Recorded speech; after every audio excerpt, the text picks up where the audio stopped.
નમસ્કાર મિત્રો, હું છું આપનો દોસ્ત દુદાભાઈ ચૌહાણ।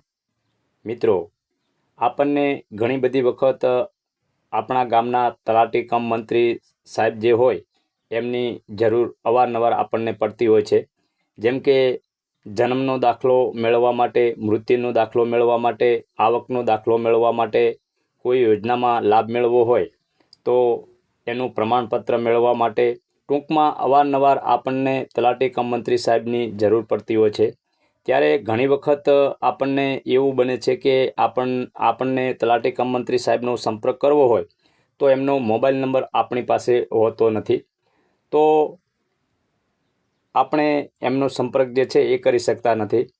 તો મિત્રો, આજના આ વિડીયોમાં હું તમને એ માહિતી આપવાનો છું કે જો તમારે તમારા ગામના તલાટી કમ મંત્રી સાહેબ છે એમનું નામ અને એમનો મોબાઈલ નંબર તમારે ઘરે બેઠા તમારા મોબાઈલની મદદથી જો મેળવવો હોય તો તમે કેવી રીતે મેળવી શકો તેના વિશે આજના આ વિડીયોની અંદર હું તમને માહિતી આપવાનો છું।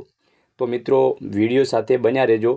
વિડીયો જો આપને પસંદ આવે તો વિડીયોને પ્લીઝ એક લાઇક કરી દેજો। ચેનલમાં જો સૌ પ્રથમવાર આવ્યા હો તો ચેનલને પણ સબસ્ક્રાઈબ કરી દેજો અને બાજુમાં આપેલ જે બેલ આઇકન છે એને મિત્રો તમે ઓલ પર પ્રેસ કરી દેજો, જેથી કરીને હવે પછી હું કોઈ પણ ઉપયોગી વિડીયો મારી યુટ્યુબ ચેનલ પર અપલોડ કરું તો એનું જે નોટિફિકેશન છે એ આપને સૌથી પહેલાં મળતું રહે અને આપ સૌથી પહેલાં મારો વિડીયો નિહાળી શકો। તો મિત્રો, તમારા ગામના તલાટી કમ મંત્રી સાહેબનું નામ અને મોબાઈલ નંબર મેળવવા માટે સૌપ્રથમ તો તમારે જે તમારો મોબાઈલ છે એનું જે ક્રોમ બ્રાઉઝર છે એને તમારે ઓપન કરવાનું છે। તો અહીંયા આવી રીતના તમારે તમારો જે ક્રોમ બ્રાઉઝર છે એને ઓપન કરવાનું છે। હવે અહીંયા સર્ચમાં તમારે લખવાનું છે તમારો જે જિલ્લો હોય એ જિલ્લાનું નામ લખવાનું છે। દાખલા તરીકે મેં અહીંયા સર્ચ કર્યું છે, લખ્યું છે બનાસકાંઠા જિલ્લા પંચાયત, તો એવી રીતના તમારો જે જિલ્લો હોય એ જિલ્લાનું નામ ને જિલ્લા પંચાયત લખવાનું।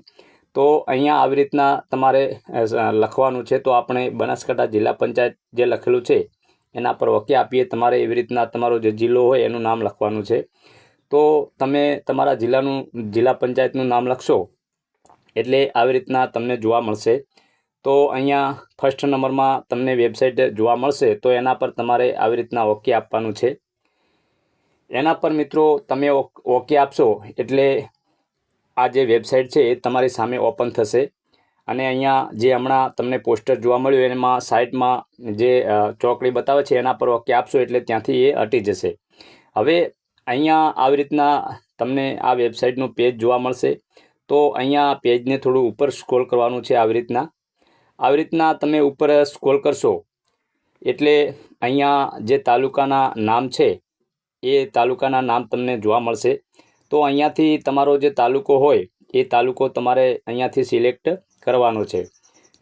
તો અહીંયાથી આપણે વાવ જે તાલુકો છે એ સિલેક્ટ કરી લઈએ। તમારો જે તાલુકો લાગતો હોય એ તમારો તાલુકો તમારે સિલેક્ટ કરવાનો છે। તો આપણે અહીંયાથી વાવ સિલેક્ટ કરીએ। તો આવી રીતના સિલેક્ટ કર્યા પછી તમારો તાલુકો સિલેક્ટ કર્યા પછી ફરીથી આવું જે પોપઅપ ઓપન થશે। તો અહીંયાથી ચોકડી જે જોવા મળે છે એના પર ઓકે આપશો એટલે પોપઅપ હટી જશે। હવે આવી રીતના તમને પેજ જોવા મળશે આગળનું। તો અહીંયા સાઈડમાં જે 3 ડોટ જોવા મળે છે એના પર તમારે ઓકે આપવાનું છે। એના પર તમે ઓકે આપશો એટલે અહીંયા ઘણા બધા ઓપ્શનો તમને જોવા મળશે। તો અહીંયા બીજા નંબરનું જે ઓપ્શન છે પંચાયત વિશે જે લખેલું છે એના પર તમારે ઓકે આપવાનું છે। એના પર તમે ઓકે આપશો એટલે નીચે ઘણા બધા નામ જે ઓપ્શન છે જોવા મળશે। તો અહીંયા તમારે તલાટી કમ મંત્રી શ્રીઓની યાદી નામનું જે ઓપ્શન જોવા મળે છે એના પર તમારે ઓકે આપવાનું છે। તો આપણે એના પર ઓકે આપીએ। એના પર ઓકે આપશો એટલે આવી રીતના તલાટી કમ મંત્રી શ્રીઓની યાદીનું પેજ તમારી સામે ઓપન થઈ જશે। હવે અહીંયાથી તમે તમારા તલાટી કમ મંત્રી શ્રીનું નામ શું છે એ જાણી શકશો। સૌપ્રથમ અહીંયા લખેલું છે તલાટી કમ મંત્રીનું નામ, તો અહીંયા તમને તલાટી કમ મંત્રી શ્રીનું નામ જોવા મળશે।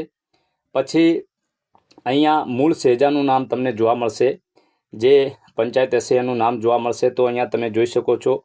પછી અહીંયા ગ્રામ પંચાયતનું નામ તમને જોવા મળશે। તો આવી રીતના તમે જોઈ શકશો તમારી જે ગ્રામ પંચાયત છે એ। પછી અહીંયા સાઈડમાં સ્ક્રોલ કરશો એટલે એક ગ્રામ પંચાયતમાં જેટલા પણ સમાવિષ્ટ ગામ કરેલા હશે એ બધા જ ગામના નામ અહીંયા તમને જોવા મળશે।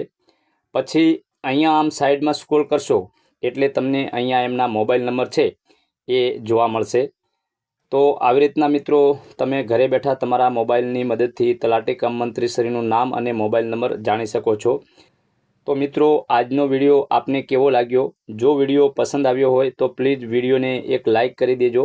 ચેનલમાં જો સૌ પ્રથમવાર આવ્યા હો તો ચેનલને પણ સબસ્ક્રાઈબ કરી દેજો અને બાજુમાં આપેલ જે બેલ આઇકન છે એને મિત્રો તમે ઓલ પર પ્રેસ કરી દેજો, જેથી કરીને હવે પછી હું કોઈ પણ ઉપયોગી વિડીયો મારી યુટ્યુબ ચેનલ પર અપલોડ કરું તો એનું જે નોટિફિકેશન છે એ આપને સૌથી પહેલાં મળતું રહે અને આપ સૌથી પહેલાં મારો વિડીયો નિહાળી શકો। તો મિત્રો મળીશું આપણે કોઈ નવા વિષય સાથે। તો ત્યાં સુધી આપના દોસ્ત દુદાભાઈ ચૌહાણને રજા આપશો। નમસ્કાર।